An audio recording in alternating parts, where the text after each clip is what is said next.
Have you ever felt rejected? I mean, that painful, stinging feeling of rejection that makes you question yourself, your worth, question, just makes you begin to doubt yourself and makes you ask yourself if you're really worth it, or if what you're doing is really worth it, and all the efforts you've been putting into what you do is really worth it. The past few weeks have been particularly challenging for me because I've had to deal with doors slamming in my face. I'm in that space and that point in my life where I'm trying to figure out my life, trying to make some sense of where I'm at now. What do I do next? How do I begin to build, or shall I say rebuild myself, rebuild my career, and just making plans and then making moves to see that those plans come to fruition.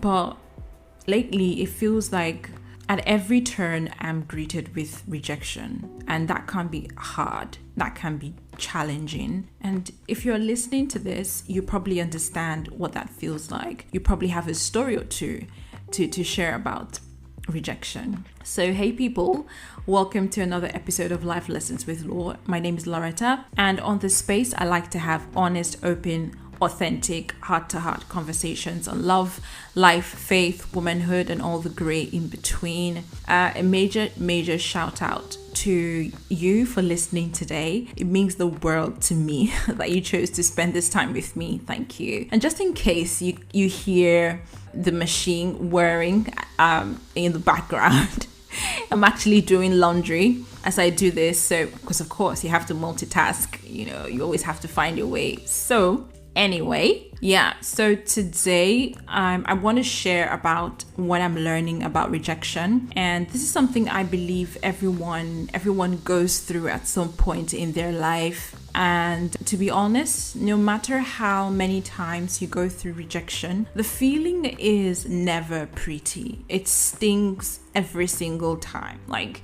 it pokes at you every single time. It hurts every single time you go through it. But it's one of those things. It's just one of the things that you experience in this journey called life. It comes with a package, so we must learn to navigate it.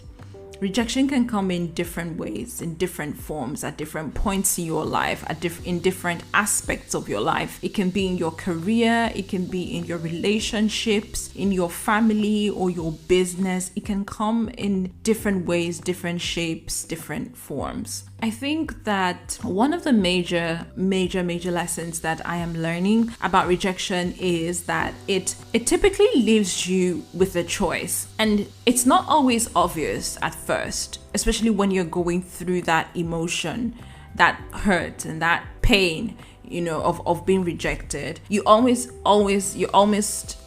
tend to feel like you have no option, like that this is the end. But when you look at it critically, you can see that it actually leaves you with a choice. Rejection is never final. It is never final. You always have a choice to either accept that rejection and let it cripple you, or you can choose to use it to your advantage. Use it as fuel, The crazy thing is that there is always that propensity to want to wallow in that rejection and allow it to just swallow you up. The consequence of that is that it can be debilitating, and you find that many people hardly recover from that, or should I say choose to not rise above that, because at the end of the day, it's a choice, really. I remember some years ago when I was in a relationship with someone and it ended. It wasn't funny. Of course, it hurt. It really hurt. It was, man. I'm going to talk about that in a different episode of the podcast. I will definitely talk about that. I'll definitely talk about heartbreaks. I'm just trying to steer away from relationships, but at the moment, but I know that is something that I would really like to talk about, because I have gleaned so many lessons from that experience. But anyway, I digress. So as I was saying, the relationship ended, and of course it hurt. Of course I felt rejected, and it almost shattered my self-esteem. And I remember there was a point where I had to tell myself, look, you have to make a choice. You know, you can either win this or let it bury you. And I chose to win it. So the question is, what is the choice that you are making after that rejection? Are you choosing to let it bury you, or are you choosing to win it? Because like I said, you always have a choice at the end of the day. Another thing that I'm learning about rejection is that sometimes it makes you self-aware. And to be honest, there are some rejections that I've self-inflicted that I actually deserved. Like sometimes you go through rejection, and if you're being honest with yourself, if you tell yourself the truth, you know that you actually deserve that rejection. And this is something that a lot of people don't like to admit, but it's true. And maturity requires that you learn to tell yourself the truth. You learn to take responsibility. You must be willing to hold a mirror to your face and say, yes, I deserved that. You don't have to pass the buck of that blame to somebody else. Take responsibility for your issues. You know, take responsibility for the fact that because you put garbage in, you got garbage out. For example, let's say you apply for a job and you don't put in any effort into your CV, into your resume. Your CV is riddled with many grammatical errors and inconsistencies, and then you get rejected and you start to cry foul. Why? Like, what exactly were you expecting? A standing ovation? So what exactly were you expecting? A lot of times we get rejected, honestly, because the opportunities met us unprepared. So that rejection is often an indication that a lot of work still needs to be done. It's an indication that you need to get back to work. You need to go back and do it again. You know, you have to go back to the drawing board, re-strategize. It's the same too, even in relationships. Like perhaps you were rejected because of something maybe as simple as your lack of personal hygiene, or a terrible, horrible character traits that you've got. You must learn to tell yourself the truth. And maybe I'll do another episode on self-awareness. I have to make a note of this because self-awareness is crucial, right? And it's something that I find to be really lacking in our day. A lot of people are not very self-aware, and a lot of people don't like to take responsibility for their issues.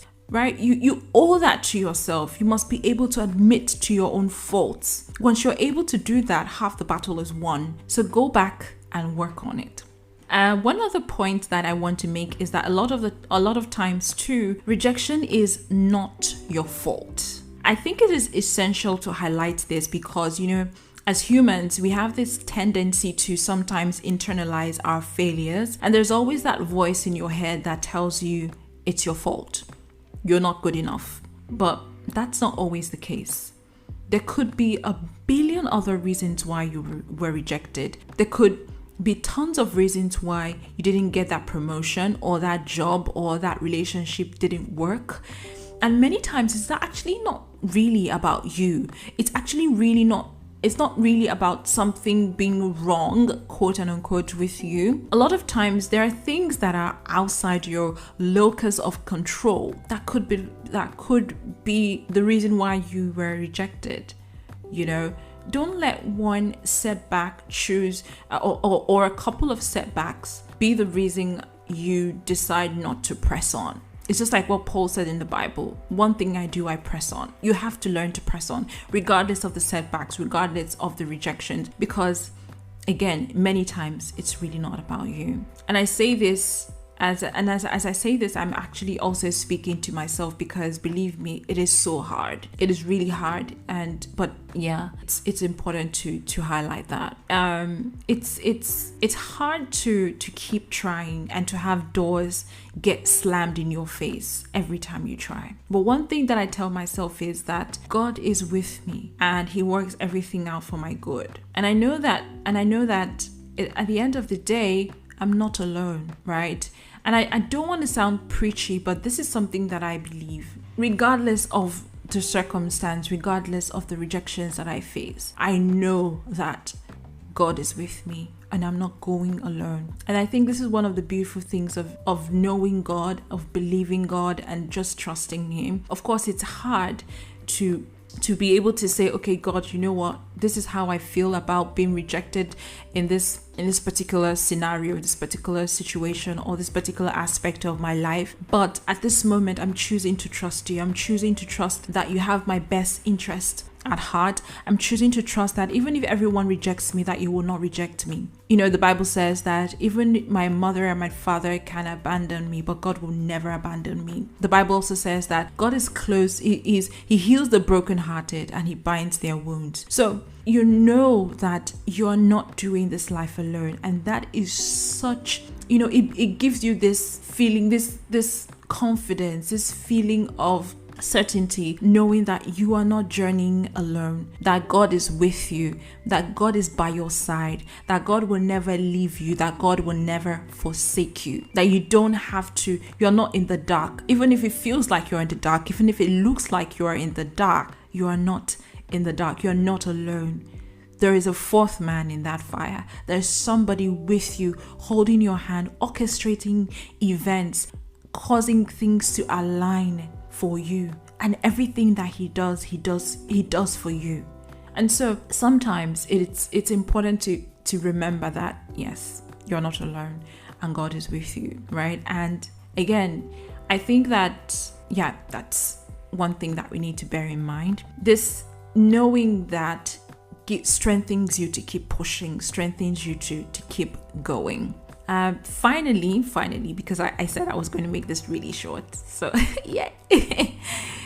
Finally, rejection happens to everyone. I think that, especially in the age of social media, we see people most of the time just share about their successes, talk about the things that are going well in their lives, but not everyone talks about their failures. Not everyone comes out to say, oh, I was rejected, or I had to go through rejection, and things like that. We tend to just see the good side of things, people succeeding, right? But the thing is that everyone goes through rejection. Everyone has had a point in their lives where they were rejected. And if you haven't experienced it yet, this is not a prophecy of doom.